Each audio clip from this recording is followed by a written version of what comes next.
Are you in a position where you're defined by your age, and that's limiting you to pursue a dream or goal you want to accomplish? The More Than Your Age podcast is about having conversations with women who fully live their lives without being dictated or defined by their age. This is a space to encourage women who feel blocked to pursue a dream or goal based on their life circumstances. Welcome to the More Than Your Age podcast. I am your host, Erica Pasbar. Let's start living life fully and become more than your age. I worked for a nonprofit soon after I graduated college. The goal of the nonprofit was to provide care and help for at-risk students in a public school setting. The job was highly demanding, but equally rewarding. I love that there are people in this world who see a need and decide to create an organization to help fill in the gaps with those specific needs. My guest today saw a need in her home country after a visit to care for her father. Little did she know that the visit to say goodbye to her dad would open her eyes to a huge need that turned into the creation of a nonprofit that would offer assistance for the country she once called home. Welcome to the More Than Your Age podcast, Josephine Bryan. Glad to have you here. Hi, thank you for having me. Oh, I'm so glad. I'm so excited to have you. I had the privilege of interviewing your daughter as my very first guest for the podcast. And as you know, she's amazing. And now I'm so privileged that I get a chance to get to know you and talk to you and have you share your story and what you're doing. So thank you again. Thank you. Thank you. I'm excited. I look forward to this. Yes. Well, Josephine, before we start, do you mind just stating your age and where you were born and raised? So my age is 57 years old, and I was born and raised in the Philippines. Born and raised in the Philippines, so you grew up there. Could you just share what your life was like on average, day to day as a child in the Philippines? Well, we're talking about, 50 years ago? So pretty much I remember the 70s. We didn't have a lot of stuff there in the Philippines when I was growing up. So family is always around you. So in our little community neighborhood, majority of the people, the families that lives there are uncles and grandfathers and cousins, and so we grew up just playing outside and whatever with rocks and sticks and stuff like that, and that's how we entertain ourselves. And also I have four brothers, which are older brothers, so I'm the youngest, so you can pretty much picture how they're all protective of each other there. So that's how we grew up, just playing. And if we're not playing, we like to sing a lot. Regardless whether you have a good voice or not, you just sing. That's neat. So, are your brothers still over there in the Philippines? I Unfortunately, two of my brothers died. One just recently, 2021, when he died, which is the closest one that out of all my brothers. He died. He has a what do you call the heart failure, and the other one I do have in Canada. Um, but there's one more living in the Philippines, and that's about it. So the two died, and the other two is still living. One in Canada and one in the Philippines. Sorry to hear about your two brothers who have Yeah. now passed. What your family in the Philippines? What did they do for a living? So my brother is the only one that's there now, aside from cousins, of course. So with my brother, we do. My father left us with his a house, and so it's very big in the Philippines to rent. Kind of like a little mini apartment. That's how they live through that. They rented it out and go from there. Um, that's from my family, because there's just really not a lot of opportunities in the Philippines the way that there is opportunities here. So you kind of like a lot of them are mini entrepreneurs, people, you know. Yeah. So, as a child growing up, who did you live with? You lived with your brothers, but as far as adults, was it your mom and dad, or did you have aunts and uncles that you lived with? So as a child growing up, my parents separated when I was 8 years old. So we kind of do the American style living in the summer with my mother, and then during school season, we'll go back to my father and live with him. So that's how we do it. We kind of like we were kind of like one of the first. My parents is one of the first one separated in our neighborhood. And can you imagine having that? And there's a lot of what do you call those people who would talk about your family and stuff like that. So we had to deal with that, but you get through it. Yeah. Well, because they were separated and were working, or they were separated. What did they do for work, or how did they earn money? What was that like for them?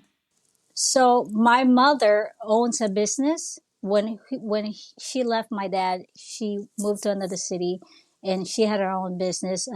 She has her own little uh, bar type restaurants. She owns a little salon, a nail salon. She owns a like a cafeteria. And my dad, he is an electrician, but he built his house, and under that house is where he would rented those. He created it to where it's a rent house, so that he can have his income. He retired from being an electrician an early age. I think it was in his 40s, and that's how he lived by with those renters property underneath our house. Okay. Well, okay, so you were growing up in the Philippines, and at some point you moved to the United States. Can you walk us through how did you get from Philippines over here? What happened there? So when I was vacationing with my mother has that that bar, and their customers are all 100% Americans, because they're right outside of the Navy base, Mm. the naval base, military base. And so one summer when I was there, I met Steven at that bar. So instantly we clicked. A year later, we got married. So you That's how met fast Steve. it was. You met Stephen, who, for the listeners who don't know, is Josephine's husband. You met him there, and then was it, like, hey, let me get your number? Can I write you letters? What did it look like then? So what does it look like then?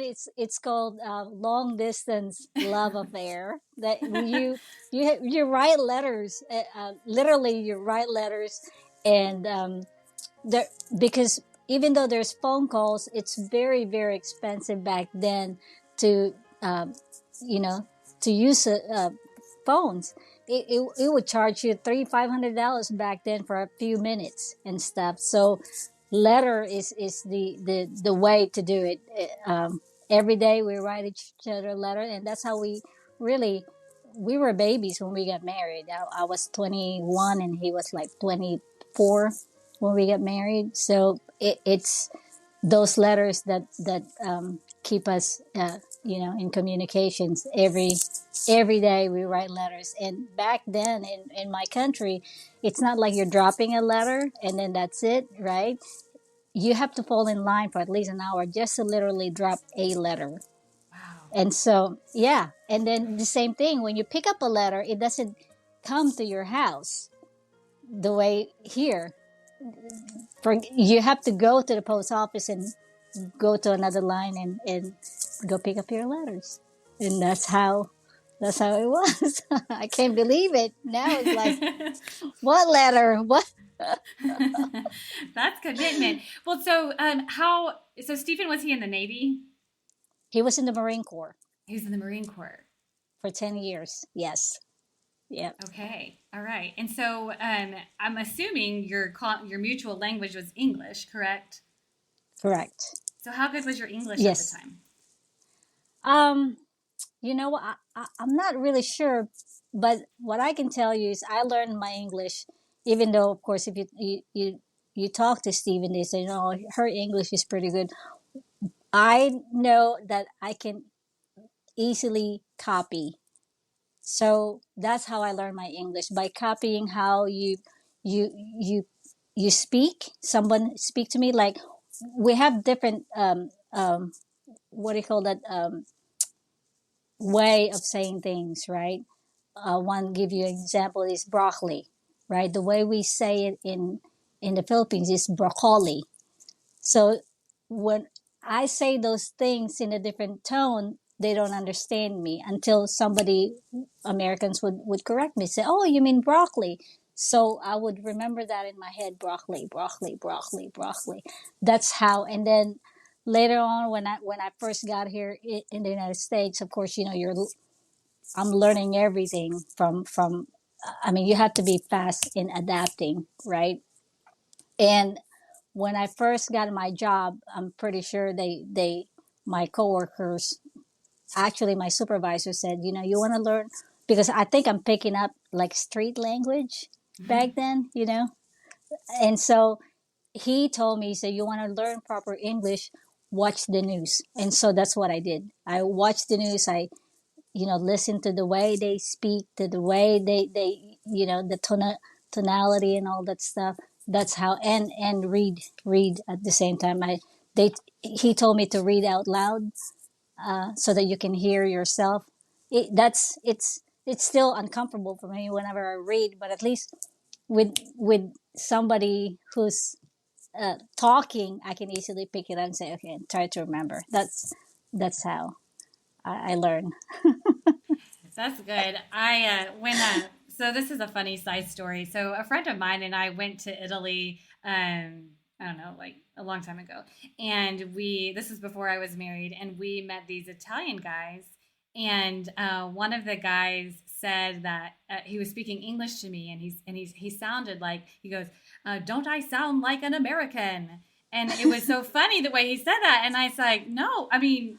Sure, but then I realized, oh, he listened to the news anchors, and that's that's what he sounded like. Um, don't worry, you don't sound like him. Yeah, that be careful what you listen to, because I think I'm so glad it's one of the wisest advice that I got from the very beginning. And also I when I was new here and trying to you know learn something, I met a lady, a Filipino lady, who really has a really thick accent.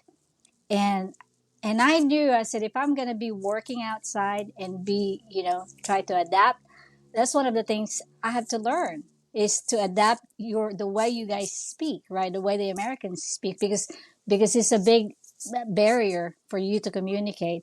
And this lady, she's been here 25 years back then, and she still has that thick accent. And I knew then, I said, it's not going to work if I be out there in the workplace, because that's one of the things that they're going to pick you from when on an interview. If you can't say it the right way, I mean, you're going to be at the bottom of the list before they even get to you. So, and I said, I don't want to be that. 25 years from now, I'm still having this thick accent. Not There's nothing wrong with that, but to where I want it to be, I know it's not going to be useful for me. So, and I had to learn quite quick and fast. Yeah, you definitely did. Well, okay, so you marry Steven after a year of writing letters and waiting for an hour, picking up and dropping off these love letters to one another. And since was he actively in the Marines after you got married? Yes, yes, Okay, so yes. where did y'all live? We we live in Virginia, Alexandria, Virginia, which is like uh, a bridge away from Washington D.C. Sarah actually was born in Maryland, which is another 10 miles away from. I mean, you know how they're all together, that city. Anyway, so we lived there for 5 years before when he finally done with the Marine. He's from here in Texas, so we moved back over. We moved here in Texas. That was 30 something years ago. Okay. So And as a young woman living in the States without family in a foreign country, you eventually you have children. How did you get through the challenging moments of loneliness and not having your family present, and then also challenges of potentially making new friends in a completely foreign land? so like I said, I think what saves me from those things, when I got here 2 months later, I got pregnant with Sarah right away. Wow. Within 2 months, I got pregnant. So I really didn't have a chance to deal with those, because after Sarah, 15 months is Aubrey, and then another 15 months it's Vincent. So needless to say, I was busy. I was busy trying to raise kids, learning, adapting, and you just move on with life without really. I really don't have the time to think. But the loneliness with my family being so far away, even though we don't communicate so much, but you just know that they're there for you. And what in my country, if you don't hear from them, if they don't hear from you, that means it's a good news. No news is good news. That's what they say.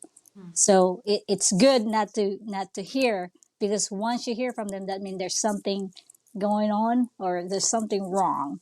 So so we know that there's that kind of relationship established, that if in case something happened to me or to them, we automatically we just call each other and stuff like that. So there's that safe um, place there, that knowing that there always somebody's always going to be there. I mean, my family's always going to be there. So that keeps me going. Were you able to go back home often, or how often were you able to? I would imagine that's challenging with three little children. No, it was a challenge, because the fare is very expensive back then, and having three children,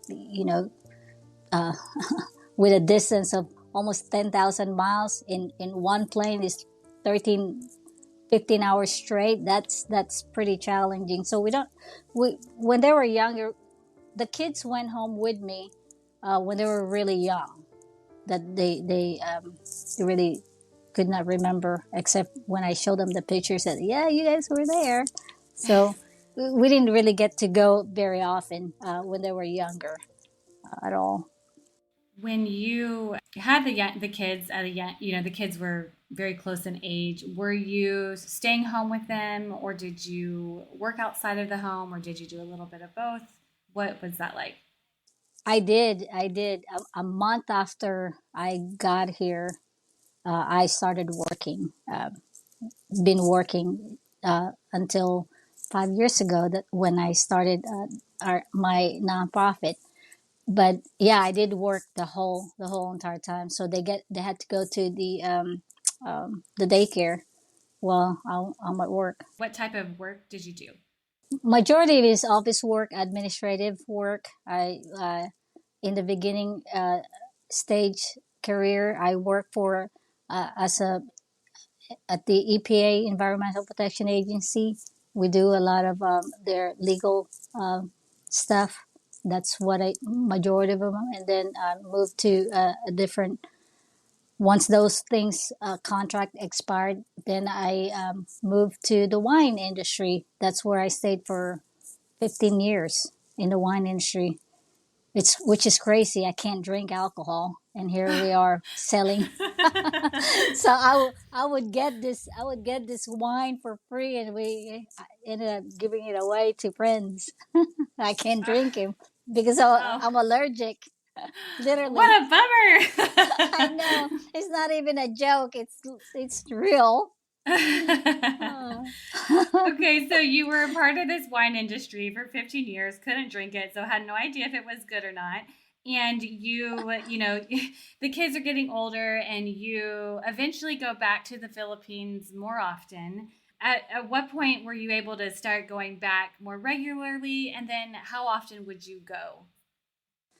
Honestly, I didn't. It was not even a thought. I thought I was planning starting my own family here. It's something that really I was not looking back. What I was trying to say, there's no. I was fine. I was satisfied of getting sending letters to my dad or my mom, and that's about it. There's no plan of me really going back to the Philippines.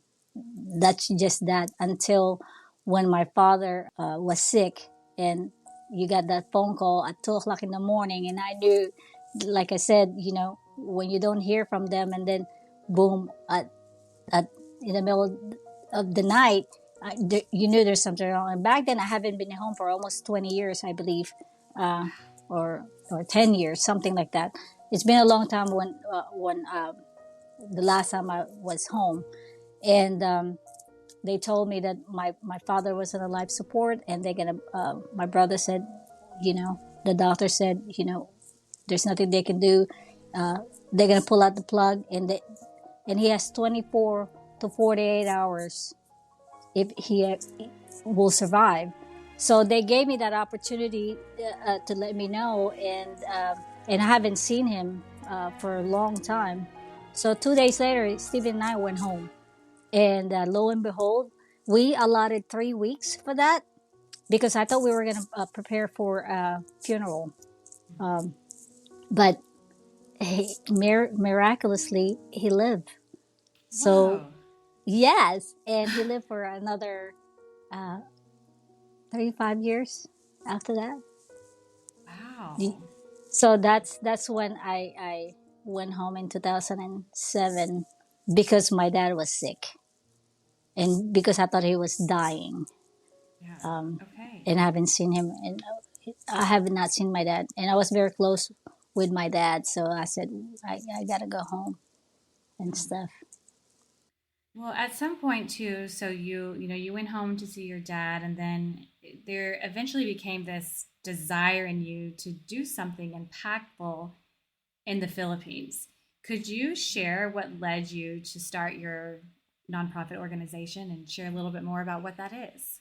Yeah, so like I said, in 2007, when we when I went home and planning for a funeral, and a week later, I mean, literally a week later, we were taking him out of the hospital like nothing happened. My dad is a good cook. He loves to cook, and he wants to serve us cooking and all that stuff. Well, after that 1 week, I have 2 more weeks to go, and we didn't know what to do because we don't have any funeral to plan, right? I got invited by a friend of mine to go uh, to different small churches, and that's when I saw uh, the Philippines in a totally different eyes. I saw the poverty. I saw the need. It's just as simple as flip flops. This kids are running around without any flip flops. This those kind of things. So when I went back here to the States, I started collecting my kids' clothes, my kids' shoes, anything that I can really put together and put it in a box and send it to the Philippines. And back then, it's not about. I don't even know what the word nonprofit is. I didn't know that word. So I just started with just collecting my kids stuff, and then I would include budget, so a little bit of money whenever I buy groceries for us. I would add on a little bit of rice, sugar, canned goods, put it in the box, and then send it to one family at a time in the Philippines. And it takes like 2 3 months to get there, but at least it'll get there. But I would get excited because I will. What I ask for them is send me pictures so I can see how you guys open the box, and they would capture those for me, and I will receive it, and then I get inspired, I get motivated to do it again and again.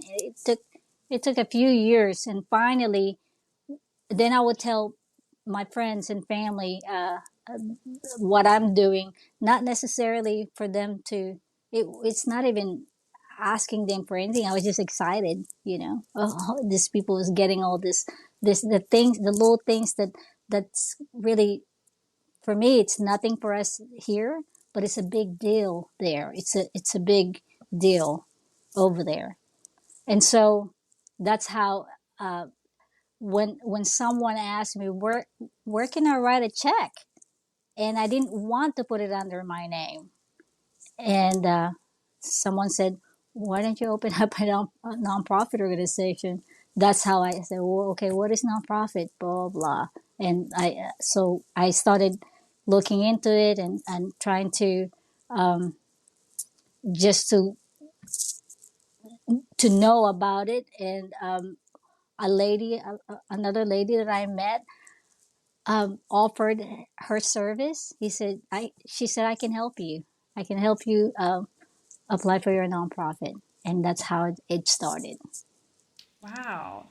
Yeah. Okay, that's so cool. So you, okay, you're there, you see this need, you decide, okay, I'm going to go ahead and just take the clothes and food, clothes for my children, and then I go shopping, I'm going to buy just a little bit extra, and then eventually you share with your friends, and then they want to offer and donate money, and then somehow you meet this woman who says, "Hey, you're going to do this nonprofit, let me help you."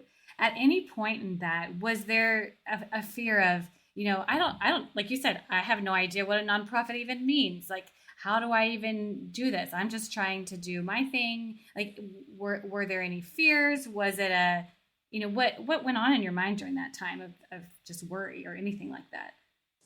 Absolutely. I mean, it's fear and anxious both at the same time. Fear that not really not knowing what you're doing, but anxious because I'm kind of like, okay, what is it gonna look like? What is it gonna be?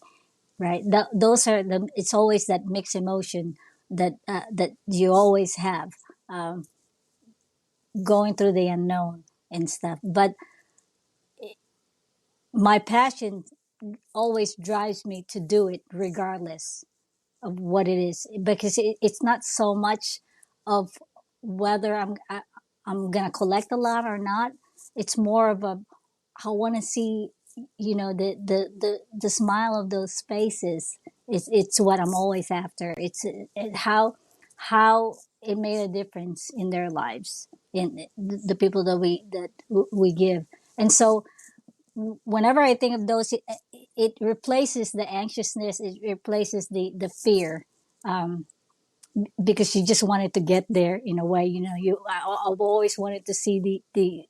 I'm always just picturing the smile of those families that we're helping, and that's really what it is. I guess I try to deny that fear. What year was it exactly when you started meeting with this woman, and then right after that, when did you officially create Hunger Free Philippines? So what I've learned that I didn't know back then is that I know now is, um, it, especially in the nonprofit world, for what I know now is keep that excitement, right?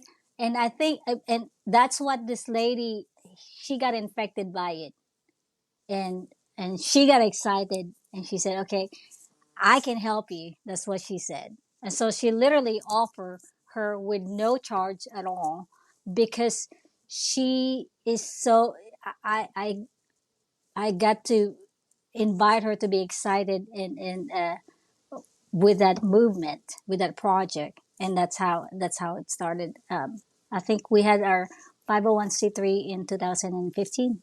Okay, 2015. And so at Yeah. this point, too, she's excited, you're excited. You had just really would mail off items to families, different people in the Philippines. Once it was 2015, what were the next steps for your nonprofit? So after 2000, before the 2015, before 2015, we were sending boxes, right? And it's hard work when you do that. Like if you have a lot of items to put together, you know, every single, and you have to use every single space in that box, right, to get to put more. So one in 2015, I brought Sarah, the kids, Sarah, Shane, and our Vincent with me, because before that I went home by myself and I did the mission. I did distributing the food and all this stuff, and I want them I was they were able to go with me, and for them to see what it's like, what I'm doing. I want them to experience it, and so we did. They were with me the whole time. We're distributing food, and when I got back here in the United States, I have another friend who's also a nonprofit to South Africa. She's South America. I mean, she said, "Why don't you?" What she does is she collects money here in the United States, and once that's, you know, the donation side, and then bring it to South America. And I love going home anyway, because I got frustrated in the beginning, because when I would send the money there, you know, and my biggest volunteer is my brother, the one who just died, and I have to literally tell him exactly, you know, you need to do this, you need to do this, and still I get frustrated still, because I said, oh, you know, you did. I would have to tell him exactly, but still, he's still not getting it. And then it dawned to me, and also a friend of mine said, you cannot expect them. It's because it's not their vision. It's yours. It's your passion. You have to go. So that's why I said, okay, God, going to take a leap of faith. Then I started asking, letting people know that we're not taking any more of those donations to send. We're not just taking monetary donation. Then I go home to the Philippines, and then I train those volunteers so that they can see I'm not a good teacher. I have to show it to them in action, and I have to literally just. I'm more of a showing, not so much of a, you know, telling and stuff. And so once I did that with my brother, then he got it. I said, okay, but I wanted to expand beyond our community. I wanted to do it, you know, all over the Philippines. So which means I have to. I wanted to go back and do the same thing, and that's what we did. And so when you would get now these monetization donations and you would head over to the Philippines and you would train people, what, by showing them, what was it that you were actually doing? And then how is it currently helping the communities in the Philippines? If you could just explain a little bit of that, I would love to hear that. So when I train the volunteers, and we're all volunteers right now. When I train the volunteers, I'm not only training them with how it's done, but first and foremost, I train them with their minds. I train them how. I always to make sure to let them know that the reason why we're doing it, the reason why we're volunteering our time, our talents, our efforts, and all that stuff.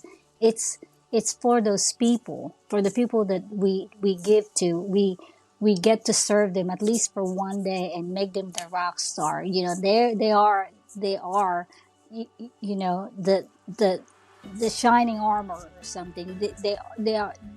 They're the reason why we're there, and that we're privileged as a volunteers.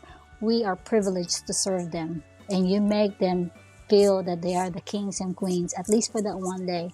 I said, and I can guarantee you, I said, they're not gonna remember our names. They're probably not gonna remember what we gave them, but they're gonna remember how made you made them feel. And I said, and that's what I'm trying to train other Filipinos to be mindful of their surroundings, because the volunteers that I pick, they are the one who pick the recipients, our clients. So the kind of why the clients, I guess that's what they call them now. But they're the one. I let them pick. Who do you think that needs our our help the most? And I would trust them with that. And so they would pick it. So when we go, I've already have a list of names of the people that we give groceries to. So which we do it once a year. The groceries we do during the holidays, and we go door to door. Not not for them to just a lot of nonprofit in the Philippines. There's a lot of us who's doing what we're doing. A lot of us, giving to groceries. They call it food packs to the needy and all that stuff. But one thing that I'm pretty proud of is we don't just give it to them. We go to them and we get to know them and make them feel special and say, hey, we're here for you. If there's anything, especially prayer or spiritual needs that you have, we can give you that resources for you to come and get to know your neighborhood. So it's a kind of like a double-edged thing for me, training the volunteers to be mindful and be know what volunteering means and learn how to truly serve these people and get to know the people around them, and at the same time showing it how it's done in a genuine way without any expectation in return, that they are the superstar, we're not, and it's just a privilege for us to serve them. And it's a when that is done authentically, right, you can sense it, and they can sense it. And I think that's what God is calling me to do, is just spread that compassion and just spread that, you know do whatever I can here, and keep training those volunteers to be mindful of that. Because a lot of them that I've noticed before, there are some people who likes to volunteer, and especially nowadays with the iPhone, with that, hey, look at me, I'm volunteering, which I don't mind that at all, and I tell them that. Sometimes I know sometimes I could be hard on my volunteers. I don't mind that at all, because we need that. We need that, to raise awareness, but don't let that be the focus of it. Our focus is them. It's nice to have those things. Yes, absolutely. I totally agree with that. But just make sure the people that we serve matters more than what we do for them. Yeah. Now, your volunteers, are they Filipinos? Are they living in these communities as well? Yes. Okay, and so then that's how they know the different families that are need to be recipients of food. And are you still providing clothes as well, or is it still just, or is it strictly necessary grocery items? Yes, it's strictly necessary grocery items. Or if our budget permits, like school season next month is gonna be back to school, so we try to provide at least the first graders, second graders school once a year. So yeah, it's just basically the basic needs. We're trying to focus on food. It's hunger free Philippines. We try to do just focus on hunger, trying to erase hunger.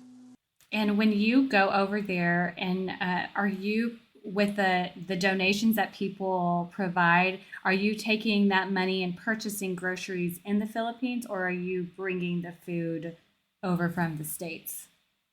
No, we're taking the monetary donations and buy the food there, because it helps the community first. Yeah. And also, that's one thing that also that lady told me. You're not only just you're helping the community, and I try to also hire local small businesses to help them out. So that's what we're doing. It's just monetary donations here, and then every now and then I would, if somebody would contact me and say, hey, I have a lot of books, especially I collect daily devotionals for women, because those are really need for the women, the daily devotionals. And if they have like, you know, 5 6 books, I I get those, and then prepare a box and send it to the Philippines. But other than that, anything food, we buy it over there in the Philippines. It's just because part of it is because through experience, when I used to collect here, the canned goods like green beans, corn. Well, I of course I found out they really don't eat those things in the Philippines. It's just because they're not used to eating those. They like sardines. They like stuff like that. They like noodles and big on rice, of course. Yeah, I think, I mean, you're obviously, this is your home country, and, you hear of people wanting to, the mission and the heart is great of taking food from here and delivering it somewhere else. But like you said, it's not what they're used to eating, and maybe they don't even have the tools to open up a can. I don't know. It just depends on where the food is being delivered. But like you mentioned too, being able to bring the money, and then also you're pouring into their economy and helping them out, and then like you said, Right. bringing in local businesses as well, and it's helping them to be sustainable. So I think this is beautiful. Now, when you eventually started the nonprofit, at what point were you still working at your wine job or whatever job you had at the time, or at what point did you leave that to be full time with your non with Hunger Free? So yes, I was working until 2000 and I believe 19, and it's working full time, but doing the nonprofit on the side. But it's just it grew and grew. I just couldn't. I couldn't.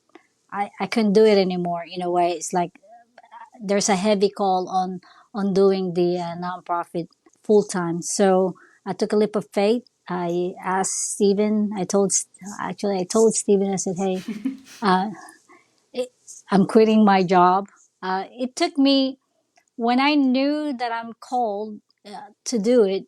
That this is my passion. I knew it took me 5 years to take that leap of faith. It didn't just say overnight. No, it took a lot of prayers for me, and because I was scared. I was scared. It's something that I know I'm passionate about, but how is that going to go economically for me and Steven, right?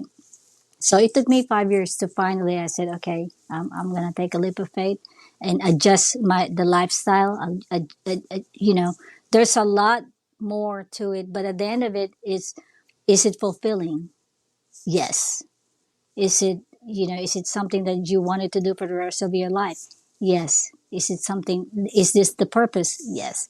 So when I asked those questions, it's all, sounding yes. I said, okay, the rest, will, I'll, just deal with it when it comes. So that's what, 4 years ago now, 5 years ago. And I'm so glad I did. Yeah, the impact. I mean, it's wonderful. Now, would you like to see Hunger Free Philippines go? What is your dream for your nonprofit? My dream is to have our very first food pantry in the Philippines. There's a lot of feeding programs in the Philippines, but there's really no food pantry the way the food pantry is here in the United States.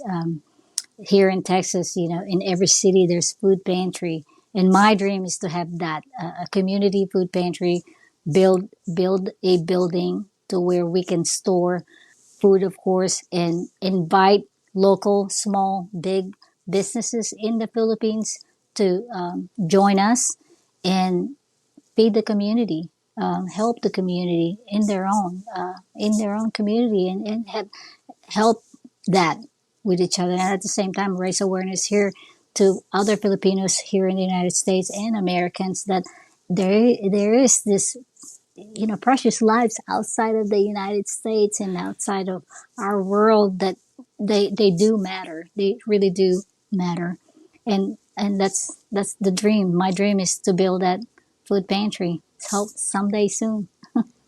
Oh, yes. I can't wait to see that dream come to fruition. It's going to be beautiful Yeah. watching that process. Well, Josephine, I just have a few more questions for Yeah. you. Now, when you officially, or when you started the nonprofit, were you in your early 50s? Yes. I was official. Well, when I officially did the nonprofit, I was 52 years old. And I know you already answered the question about what fears did you have, but at that time too, did your age ever play a factor on like, oh my gosh, I'm 52. Can I really start a nonprofit right now, or did that even cross your mind? Oh, absolutely. Yeah, it's. I think for us women, is always. I think age is always. It's not. It's not gonna go away. It's something. For some reason, we're so wired, thinking that we're. As much as I say, I mean, I'll be really lying if I say, "Oh no, it's not." But it does, especially when you hit that 40s. To me, at least, I remember vividly when I hit 45, I said, oh my gosh, 45. What am I? You know, kids are going away to college, getting married and all that stuff. And then it hits you of your being alone. And I feel like I have not accomplished anything at all. That's 40s. And then 52 is like, oh my gosh, am I really going to start this? Right? But you know what? When you truly believe in what you're doing, those kind of questions goes away. It doesn't really matter. There are, you know, I would read stories like people start when they're 60s and 70s, right? It's just a state of mind. I think. I mean, I love hanging out with the millennials. I love, you know, it's not that I wanted to forget, you know, my age was. It's just they keep me young. They keep me going. They keep me active. And only, I think our minds only limit that. It's not the age. It's your mindset. It's my mindset. Love it. Now, what would you say to the woman who has a desire to start a nonprofit but doesn't have any way to get funds or even know how to start? Let's say they don't have a friend who can help them walk through it. What would you recommend to them? Find your role model. Learn real quick what is it you're passionate about, because you're gonna be pulled in so many different directions. You know, once you think that you wanted to start this thing, and then you're gonna think of something else, and then so hone in to what is it you have to do self-assessment. What is it that you're really passionate about? And when you find that, then start looking, especially right now, you know, use the social media, or the internet, to find, Google it. Who do you really look up to? Who is your hero in that realm, that you wanted to start with? Then start following them, start getting to know their behaviors, and start getting to know what their stories are, and then build from there. And I would say, don't get caught up at what you don't have. um, you're always going to think that, oh, I don't have this, I don't have that. But get concentrate on what you do have, and do baby steps. Just baby steps, baby steps. I mean, I have a long way to go, but hey, it's okay. Yeah, I love that perspective of not to get caught up on what you don't have, because that's extremely easy, especially for us women, to do that, of saying like, oh, well, I'm not like her. I'm not as accomplished as this. Like for me, as this podcaster is, like they have millions and millions and millions of listeners, and I'm not there. But it's just like you said, of like we can't focus on what we don't have. What do we have right now? What is our gift? What are we passionate about? And to chase after that and pursue it. Right. Just Josephine, I have one more question. This is a question Yes. it's similar to my last one, but it's the one I love to ask all of my guests, and I would love to hear your thoughts. If you could encourage one woman who feels limited to pursue a dream or a goal, and it doesn't have to be some type of business, but some type of dream or goal based on her age or life circumstance, what would you tell her? Go for it. Go for it. Like there's no tomorrow. And learn as much as you can. Learn as much as you can. And you can always have those fears, drag them along with you, but take action, baby steps, like I said, and you know, learn something today that you did not learn yesterday, and don't be too hard on yourself. Don't be too serious on yourself either. Just have fun, and at the same time, get passionate about it. That's love it, love it, love it. Well, Josephine, I am going to put in the show notes your website for Hunger Free Philippines. But if you want to share where people can find your website, if they want to find a way to help to donate or participate, and then if there's any social media that you want to share for them to find you as well, feel free to do so now. Yes. So you can find us on social media, Facebook, Instagram, the same name, Hunger Free Philippines. You can check out our website and help us to raise awareness about hunger in the Philippines. What we're trying to do is erase hunger in the Philippines. We are across the Philippines. We're if you know anybody who is in need of food, let us know. Follow us and just hey PM me, DM me, whatever you can. Just go to Google it, Hunger Free Philippines, and feel free to donate as well. Well, thank you, Josephine. I appreciate you sharing your story and sharing your passion, and love that you were a part of the More Than Your Age podcast. Thank you so much. Thank you for having me. Thank you so much, and I can't wait to share this to my followers. My pleasure. If you were encouraged by today's episode, like and subscribe to this podcast and share this episode with a friend. You can find me on Instagram at More Than Your Age and visit the More Than Your Age Facebook page. Keep striving for your goals, live fully, and we'll catch you next time on the More Than Your Age podcast.